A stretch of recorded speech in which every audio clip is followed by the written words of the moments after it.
everyone. I hope you all are good. Welcome to my channel Shifali online classes. This is Shifali Singh और आज मैं आप लोगों के लिए लेकर आई हूँ एक बहुत ही इम्पॉर्टेंट टॉपिक पे वीडियो.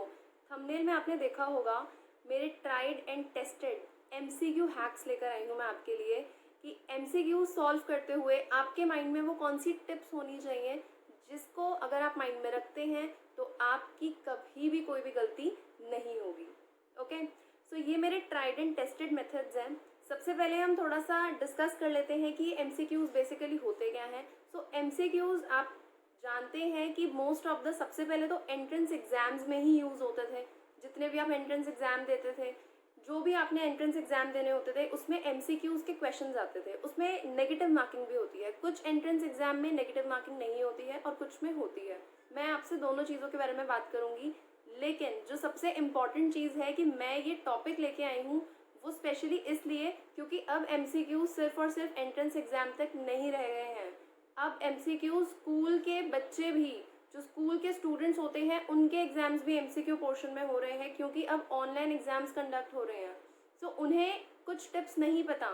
वो गलतियाँ कर देते हैं कि एमसीक्यू क्वेश्चन सॉल्व करते हुए आपको कैसे ध्यान रखना चाहिए. बच्चे हमेशा मुझसे यही बोलते हैं कि मैम डिस्क्रिप्टिव पेपर ही ज़्यादा अच्छा होता था. हम कुछ लिख के आते थे, बहुत बड़ा पैराग्राफ लिख कर आते थे, 3-4 पॉइंट्स लिख कर आते थे, उसमें से कोई एक पॉइंट गलत हो जाता था तो कोई बात नहीं. लेकिन अब हम एमसीक्यूज़ जब क्वेश्चन करके आते हैं तो उसमें अगर एक बारी में आंसर गलत हुआ तो मतलब गलत हो गया. तो मैं आपको ये कहती हूँ कि एमसीक्यूज़ में तो जबकि आपके ज़्यादा स्कोर करने के चांसेस हैं, क्योंकि एमसीक्यूज़ में आपको सिर्फ और सिर्फ अपने बेसिक कंसेप्ट पे फोकस करना है. आप ये सोचिए कि आपका 5 मार्क का डिस्क्रिप्टिव क्वेश्चन आया करता था. उसमें से आप 5 मार्क के अकॉर्डिंग अपना जो भी आपको आता था वो लिख के आ जाते थे आंसर में. लेकिन आपको 5 आउट ऑफ 5 नहीं मिलते थे. आपको मिलते थे 4.5 या 3 या 3.5. डिपेंड करता है कि टीचर को आपका आंसर कैसे अच्छा लगा. लेकिन आप ये सोचो ना, एमसीक्यू में अगर आप अच्छे से प्रिपेयर कर लेते हो, अगर आप कुछ टिप्स को फॉलो करके एमसीक्यू को सॉल्व करोगे तो अगर वो एमसीक्यू 1 मार्क का है तो 1 मार्क आपसे कोई नहीं लेगा. अगर आपका आंसर करेक्ट है तो दैट मीन्स आपको पूरे के पूरे 1 मार्क मिलेंगे उस एक क्वेश्चन के. सो एमसीक्यू के क्वेश्चन ज़्यादा स्कोरिंग होते हैं. सो मैंने आपके साथ करनी है कुछ टिप्स आज शेयर. तो उस वे में हम स्टार्ट करते हैं उन टिप्स को. तो टिप्स टू सॉल्व एमसीक्यूज में जो हमारा पहला टिप है वो ये है दैट अवॉइड सिमेंटिक बैरियर्स. ये वो मिस्टेक है जो मोस्ट ऑफ द स्टूडेंट्स करते ही करते हैं. सो यहाँ पे सबसे पहले तो सिमेंटिक का मीनिंग होता है लैंग्वेज. सो करते क्या है बच्चे, सबसे पहले तो वो पहले ही सोच लेंगे कि अगर एक क्वेश्चन है तो उसमें आपसे यही पूछा गया होगा. वो ये ध्यान नहीं रखते हैं कि क्वेश्चन में एक्चुअली लैंग्वेज क्या कह रही है और वहाँ पे लैंग्वेज का बैरियर आ जाता है. लैंग्वेज के मिस्टेक वो कर देते हैं. सो आपको उसे अवॉइड करना है. जो लिखा है मीनिंग उसी में से निकालना चाहिए, रादर देन हम पहले से यही सोच लें कि क्वेश्चन तो वही होगा जो हम सोच रहे हैं. ऐसा नहीं होता है. एग्जाम्पल के लिए देखिए, विच of the following is not incorrect. यहाँ पर ध्यान दीजिए, मैंने पूछा है which of the following is not incorrect. अब बच्चों के माइंड में क्या है, अच्छा नॉट और करेक्ट है ना तो वो इन पे ध्यान नहीं देंगे. ऐसा नहीं करना है. नॉट इनकरेक्ट का मतलब क्या होता है, जो इनकरेक्ट नहीं है. That means you need to find the answer of the correct one. ऐसे ही which of the following is not wrong. अब not wrong पूछ रहे हैं, गलत नहीं है मतलब सही पूछ रहे हैं, और आप क्या करके आएंगे, आप उस पर मार्क करके आते हैं जो गलत है. यहाँ पे इस नॉट पे भी ध्यान दीजिए. वो अलग से कभी कभी हाईलाइट करके नहीं देते हैं बट स्टिल आपको क्वेश्चन ध्यान से पढ़ना है. Which of the following is not incorrect. देखिए आपको घुमाने के लिए, थोड़ा सा कंफ्यूजन के लिए टीचर ने क्वेश्चन को इस तरीके से फ्रेम कर दिया और आप बड़े मजे से नॉट इनकरेक्ट को इनकरेक्ट वाला मार्क करके आ जाएंगे और फिर बोलते हैं कि गलत हो गया. आपने क्वेश्चन ठीक से नहीं पढ़ा क्योंकि आपने अपने माइंड में पहले से सोच लिया कि अरे यहाँ पे तो नॉट और करेक्ट दिख गया तो इन पे ध्यान ही नहीं दिया. इस इन पे ध्यान दीजिए. वैसे ही नॉट रॉन्ग का मतलब क्या होता है, जो गलत नहीं है. दैट मीन्स जो सही है वो आंसर बताना है. तो यहाँ पे सबसे पहली टिप तो ये है कि अवॉइड करिए सिमेंटिक बैरियर्स को, लैंग्वेज बैरियर्स को. जो लिखा है वही समझो, अपनी तरफ से माइंड में कुछ मत लेके आओ. ओके. सेकेंड टिप आती है हमारी यूज एलिमिनेशन मेथड. 100% काम की होती है ये. 100% मैंने बहुत यूज़ की है अपने एग्जाम्स में एलिमिनेशन मेथड।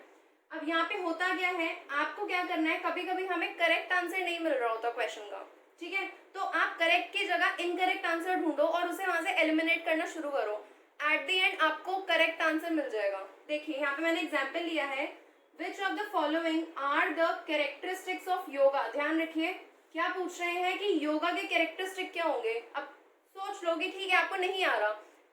अब यहाँ पर ए बी सी डी मेरे पास 4 ऑप्शंस हैं। सो ये जो A B C D options हैं इसमें ढूंढते हैं यहाँ पे कैरेक्टरिस्टिक्स ऑफ योगा।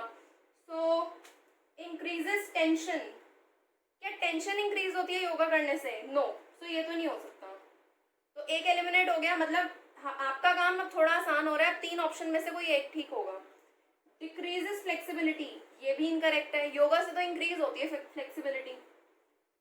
अब यहाँ पे या तो सी होगा या डी होगा, तो चेक करते हैं। इम्प्रूव्स फोकस, ओके, योगा करने से फोकस इम्प्रूव होता है, सो ये करेक्ट है।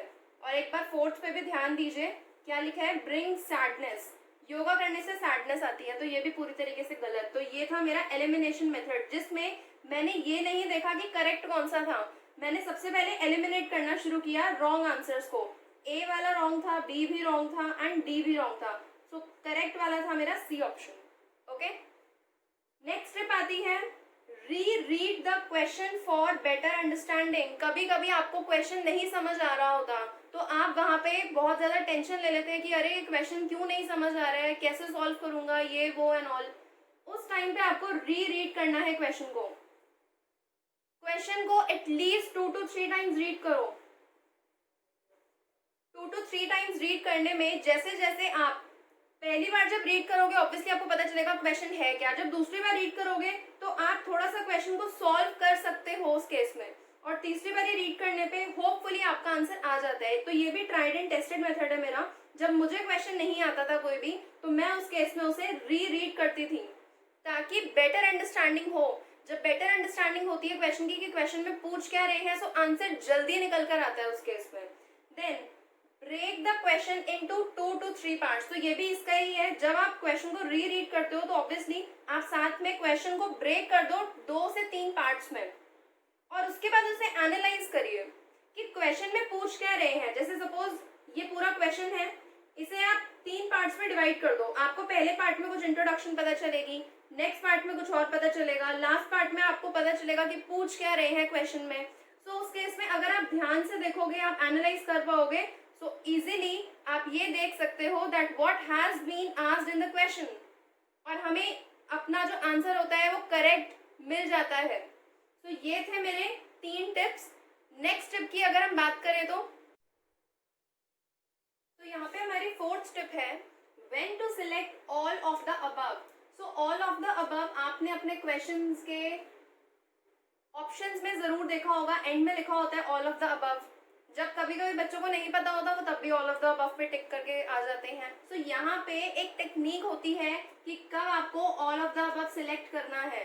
ध्यान से देखिए, यहाँ पे सपोज करिए क्वेश्चन है what are the raw materials needed for photosynthesis. Obviously इसका आंसर आपको पता होगा, बट इफ सपोज कि ऐसा कोई क्वेश्चन आ गया है आपके पास जिसमें आपके पास 4 ऑप्शंस हैं, तो यहाँ पर आपको करना क्या है, जब आपको लगे कि क्वेश्चन का आंसर मोर देन 1 ऑप्शन में आ रहा है तभी सिलेक्ट करिए ऑल ऑफ द अबव। ध्यान से सुन लीजिए, जब आपको लगे कि क्वेश्चन का आंसर मोर देन 1 ऑप्शंस में आ रहा है, तो जैसे यहाँ पर देखो कौन कौन से रॉ मटेरियल्स होते हैं फोटोसिंथेसिस के लिए।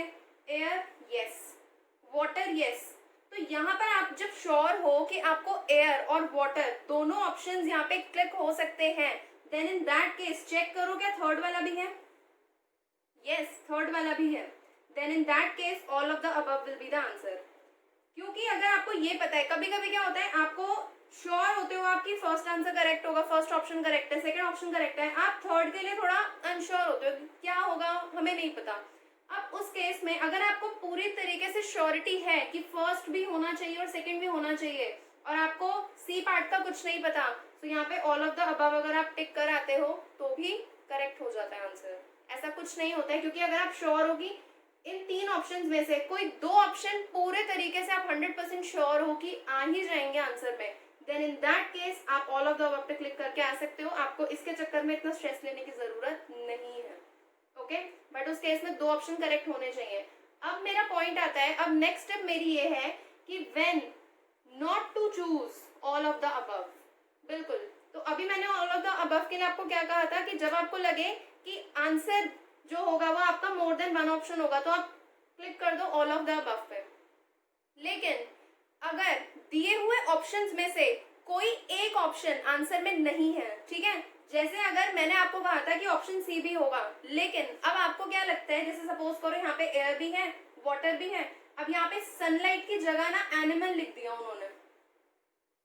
उन्होंने कहा कि raw material needed for photosynthesis में क्या होगा, एयर, वाटर, एनिमल और ऑल ऑफ द अबव. ये तो पूरे तरीके से गलत है, ठीक है ना. Animal is not a raw material for photosynthesis. Animal से क्या मिलता है, कार्बन डाइऑक्साइड, वो होगी. अब उस केस में आपको पता है सी ऑप्शन तो होगा ही नहीं होगा, तो वहां पर उन्होंने जरूर ए या बी ऑप्शन में से कोई ऑप्शन इनकरेक्ट दिया होगा. अब आपको सिर्फ इन दोनों में से ढूंढना है, क्योंकि ध्यान रखो जब यहाँ पे सी ऑप्शन इनकरेक्ट है तो मतलब ऑल ऑफ द अबव भी नहीं हो सकता, क्योंकि जब सी नहीं है तो ऑल ऑफ द अबव भी नहीं होगा. लेकिन अब आपके पास 2 ऑप्शन है ए एंड बी, तो इसमें से कोई एक सिलेक्ट करना होगा. सो ऑब्वियसली इसमें से कोई एक करेक्ट होगा, कोई इनकरेक्ट होगा. सो आप वहां पे ऑल ऑफ द अबव पे क्लिक नहीं करेंगे, आप चेक करेंगे कि कौन सा ऑप्शन करेक्ट है, वहां पे आपको क्लिक करना है. ओके, आई होप ये भी क्लियर हो गया होगा. तो next step is how to select the best combination. So कभी कभी हमारे पास क्वेश्चंस ऐसे आ जाते हैं जैसे कि आपको ऑप्शंस दिए होते हैं ओनली ए, या तो सिर्फ ए करेक्ट होगा, या तो सिर्फ बी और सी एक साथ आंसर में आएंगे, या फिर ए और सी, या फिर ए एंड बी. तो यहाँ पे कॉम्बिनेशन में आपके पास जब ऑप्शंस आते हैं तो वहां पे सबसे पहले अटैक करिए. यस, अटैक करिए. सबसे पहले ध्यान दीजिए जो सिंगल वाला ऑप्शन है कि लिखा है ना ओनली ए ही करेक्ट होगा, तो उस केस में चेक करो क्या ए आपके क्वेश्चन की रिक्वायरमेंट फुलफिल कर रहा है. सपोज करिए कि यहाँ पर ए क्वेश्चन की रिक्वायरमेंट फुलफिल नहीं कर रहा, ए इस केस में रॉन्ग हो गया है. तो अगर ए इस केस में रॉन्ग हो गया तो आप सोचो कि जहां जहां ए है वहां वहां तो वो गलत हो जाएगा. तो चेक करो यहाँ पे ए है, नहीं, यहाँ ए है, यस, तो इसका मतलब ये पूरा रॉन्ग हो गया, इसका मतलब ए एंड बी भी रॉन्ग हो गया. So here is your correct answer. देखो कितना सिंपली निकल आया ना. और बच्चे इसे समझने में इतनी ज्यादा मिस्टेक करते हैं. सो कभी कभी कॉम्बिनेशन के क्वेश्चंस भी आते हैं कि आपसे कैरेक्टरिस्टिक्स पूछ लेते हैं, या फिर आपसे इस तरीके के क्वेश्चन पूछते हैं जिसमें यहाँ पे आपको कॉम्बिनेशन देते हैं किसी चीज का. तो सबसे पहले अटैक करो सिंगल वाले ऑप्शन पे, ठीक है, सिंगल वाले ऑप्शन पे अटैक करो. कहीं ना कहीं सिंगल ऑप्शन उन्होंने दिया होता है, तो सिंगल ऑप्शन है तो सिंगल ऑप्शन पे अटैक करो. अगर ये करेक्ट है तो फिर आपके पास ये वाला ऑप्शन और ये वाला ऑप्शन, ये और ये, मतलब ए, सी और डी, ये 3 ऑप्शंस होते हैं जिसमें से आपको सिलेक्ट करना होता बाय एलिमिनेशन मेथड, फिर बी आपका रॉन्ग हो जाता. बट अच्छा है अगर ए ही रॉन्ग हो गया तो मतलब सी और डी रॉन्ग हो गए. जब सी और डी पूरी तरीके से रॉन्ग हो चुके हैं तो मेरे पास बचा है सिर्फ और सिर्फ बी एंड सी ऑप्शन जो कि करेक्ट होगा. That's it. नेक्स्ट स्टेप है यहाँ पे try to connect your selected answer with the question. ये बहुत इंपॉर्टेंट टिप है, इसे आप ध्यान से देख लीजिए. समटाइम्स होता क्या है, वी सिलेक्ट एन आंसर जो हमें लगता है कि ठीक होगा, ठीक है, बट क्वेश्चन की रिक्वायरमेंट ही फुलफिल नहीं कर पाता है वो. So sometimes we select an answer, कभी कभी आप ऐसा आंसर सिलेक्ट कर लेते हो जो आपको लगता है करेक्ट होगा लेकिन क्वेश्चन के हिसाब से वो गलत होता है. तो जब आप अपना ऑप्शन सिलेक्ट कर लो तो एक बार क्वेश्चन आंसर के फॉर्म में क्वेश्चन को दोबारा रीड करो, अपने सिलेक्टेड आंसर को एक बार ही रीड करो कि आप जो सिलेक्ट करने वाले हो वो यही होगा. अगर आपस में कोई रिलेशन बनता है देन इन दैट केस वो आंसर बिल्कुल करेक्ट होगा. सो ये टिप बहुत इंपॉर्टेंट टिप है. नेक्स्ट है यहाँ पे read every option carefully. One of the most important tip, आपको हर एक ऑप्शन को क्या करना है, केयरफुली रीड करना है. ये वाला ऑप्शन कब काम आएगा, ऑल ऑफ द अबव के केस में. ध्यान रखिए ऑल ऑफ द अबव के केस में सपोज करो कि आपके पास यहाँ पे 4 ऑप्शंस हैं. हमने अभी रॉ मटेरियल वाला जो पार्ट किया था उसमें हमने ये किया था. तो सपोज करो आपके पास यहाँ पे 4 ऑप्शंस हैं. 4 ऑप्शंस में से सपोज करो तुमने फर्स्ट एकदम से देखा और तुमने उस पर क्लिक कर दिया, तुमने बाकी के ऑप्शंस ही नहीं देखे, तुमने ये तक नहीं देखा नीचे ऑल ऑफ द अबव था. सो ऑल ऑफ द अबव के क्वेश्चन में चांसेस होते हैं कि all of the above answer हो। सो एक बार चेक कर लो कि अगर आप यहाँ पे फर्स्ट आंसर को करेक्ट कह रहे हो तो सेकेंड और थर्ड क्या है, क्या सेकेंड और थर्ड आंसर हो सकते हैं? अगर हो सकते हैं so all of the above answer आ जाएगा। सो इसीलिए कहा जाता है रीड एवरी ऑप्शन केयरफुली। बच्चे क्या करते हैं, एक ऑप्शन को देखेंगे, उनको लगता है वही करेक्ट है, फटाफट से नेक्स्ट क्वेश्चन पे पहुंचते हैं। पहले पढ़ लो कि यहाँ पर आप फर्स्ट आंसर को अगर देख रहे हो तो उस केस में सेकंड और थर्ड का क्या होगा, क्या सेकंड और थर्ड ऑप्शन करेक्ट हो सकते हैं या नहीं करेक्ट हो सकते हैं। देन नेक्स्ट स्टेप आती है यहाँ पे यूज ट्रू और फॉल्स मेथड। ये मेथड बहुत काम आता है, जैसे एलिमिनेशन मेथड काम आता है वैसे 100% ट्रू और फॉल्स मेथड काम आता है। कौन से केसेस में? ये इनकरेक्ट और रॉन्ग ऑप्शन के केसेस में। सो इनकरेक्ट और रॉन्ग ऑप्शन के केसेस में काम आता है यहाँ पे हमारे पास ट्रू और फॉल्स मेथड। कैसे? सपोज करिए कि मैंने यहाँ पे आपसे पूछा था कि कौन सा जो ऑप्शन है वो इनकरेक्ट है। तो यहाँ पर 4 ऑप्शन है। अब जो भी ऑप्शन आप पढ़ रहे हो उसके साथ आप चेक करो कि क्या ये आंसर ट्रू होगा या नहीं होगा। ठीक है, आप चेक करिए कि क्या आंसर ट्रू होगा या नहीं होगा। सो अगर आंसर ट्रू है तो मतलब आपके चांसेस यहाँ पे बढ़ गए हैं, लेकिन अगर आंसर फॉल्स है तो आप उसे एलिमिनेट कर सकते हो इन दैट केस। ठीक है, यहाँ पे 10th और 11th टिप बेसिक टिप है और उसमें सबसे पहली टिप तो ये है, 11th टिप इज कि गेस करिए। बिल्कुल आपको सबसे पहले माइंड में ये रखना है कि आपको मैक्सिमम क्वेश्चंस अटेम्प्ट करने हैं, स्पेशली अगर आपके क्वेश्चन में नेगेटिव मार्किंग नहीं है तो। नेगेटिव मार्किंग के केस में आपको ध्यान रखना चाहिए कि आप जो सिलेक्ट करने वाले हैं क्या वो ऑप्शन एक्चुअली करेक्ट होगा या नहीं। अदरवाइज नेगेटिव मार्किंग के चक्कर में कभी कभी जो ऑप्शंस हैं वो इनकरेक्ट हो जाते हैं और उस वजह से आपके मार्क्स और डिडक्ट हो जाते हैं। सो उस केस में आपको गेस काम नहीं आएगा। सो नेगेटिव मार्किंग में आपके पास बाकी के ऑप्शन जरूर काम आ सकते हैं, लेकिन अगर एग्जाम में नेगेटिव मार्किंग नहीं है, जैसे स्कूल स्टूडेंट्स जो अभी ऑनलाइन एग्जाम्स दे रहे हैं उनके पास स्पेशली नेगेटिव मार्किंग का कोई ऑप्शन नहीं, उनके नेगेटिव मार्किंग तो नहीं आएंगी। सो उस केस में आप गेस जरूर करिए, क्योंकि कभी कभी कोई मेथड काम नहीं आता। जो मैंने अभी मेथड पीछे बताए हैं, कभी कभी स्टूडेंट को नहीं याद आता कि ऐसा करना चाहिए। देन इन दैट केस एक चीज ध्यान रखिए कि गेस करके काम चलाना पड़ता है, स्पेशली अगर नेगेटिव मार्किंग नहीं है। So don't leave any question, बिल्कुल कोई क्वेश्चन मत छोड़िए। बिल्कुल मैं ये आपको कहूंगी कि सबसे पहले आपको इजी क्वेश्चन अटेम्प्ट करने चाहिए। अगर आपके पास ऑप्शन है कि आप स्किप कर सकते हो क्वेश्चन को, तो पहले इजी क्वेश्चन अटेम्प्ट करो। इजी क्वेश्चन अटेम्प्ट करने के बाद आप फिर टफ क्वेश्चन पे हो, क्योंकि क्या होता है ना, एमसीक्यू से बच्चे वैसे इतने घबराए हुए होते हैं, उनको लगता है कि पता नहीं मेरा आंसर करेक्ट होगा या नहीं करेक्ट होगा। तो इसलिए पहले इजी क्वेश्चंस पे जाओ और इजी क्वेश्चंस पे जाने के बाद आप टफ क्वेश्चंस पे आइए। तो जब टफ क्वेश्चंस पे आप आओगे तो ऑलरेडी आपका कॉन्फिडेंस लेवल बूस्ट हो चुका होगा कि आपके इजी क्वेश्चंस तो चलिए अच्छे तरीके से अटेम्प्ट हो चुके हैं। सो उस केस में आपको गेस जरूर करना चाहिए, और ये भी ट्राइड एंड टेस्टेड है। मैंने भी अपने काफी क्वेश्चंस में गेस किया है। सो कभी कभी तो ऐसा होता था कि अगर 6 क्वेश्चन ऐसे हैं, there are 6 question in the exam जो मुझे नहीं आते हैं और मैंने गेस किया है, लेकिन गेस भी कैसे करना है, मैंने आपको अभी टिप बताई थी ना कि आपको कनेक्ट करना चाहिए।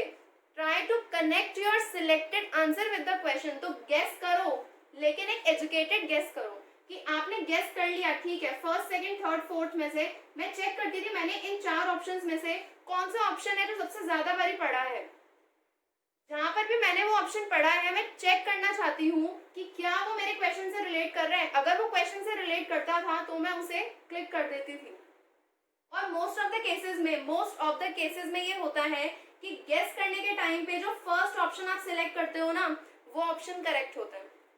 तो ये मेरा अपना मानना है। बाकी गेस करने की टेक्निक्स आप लोगों को भी पता होंगी कि गेस आप कैसे करते हैं, बट गेस भी करना चाहिए, लेकिन उस केस में जिसमें आपको बाकी के ऑप्शंस याद नहीं आ रहे हैं। सो अगर ये वीडियो अच्छी लगी है आपको, तो आप इस वीडियो को एक बार दोबारा देखिए, क्योंकि उसमें हर एक टिप जो है वो मेरी ट्राइड एंड टेस्टेड है।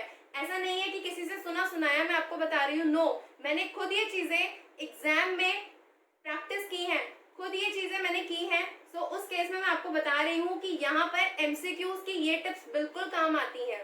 तो आप अगर आज से ही अगर आपको कोई भी एमसीक्यू ट्राई करना है, अगर आपको 10 एमसीक्यूज करने हैं, तो आप उसमें सारे टिप्स लगा के देख सकते हो।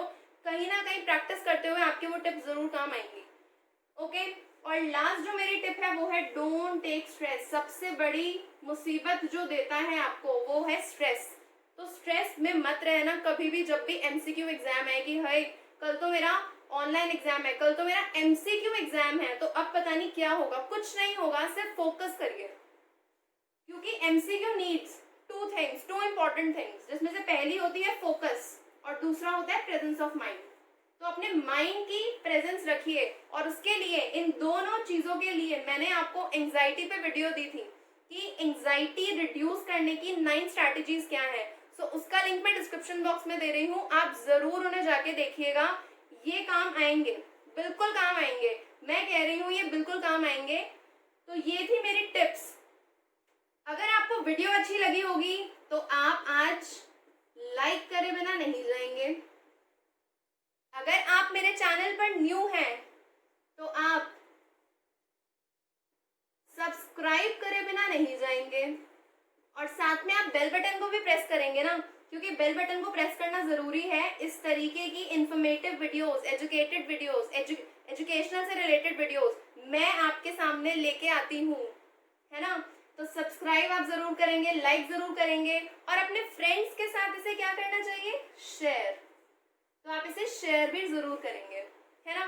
सो आज लाइक करिएगा, सब्सक्राइब करिएगा if you are new to my channel, और अपने फ्रेंड्स के साथ शेयर करिए, क्योंकि स्टूडेंट्स, स्पेशली जो स्कूल के स्टूडेंट्स हैं, वो इन चीज़ों से बहुत परेशान है।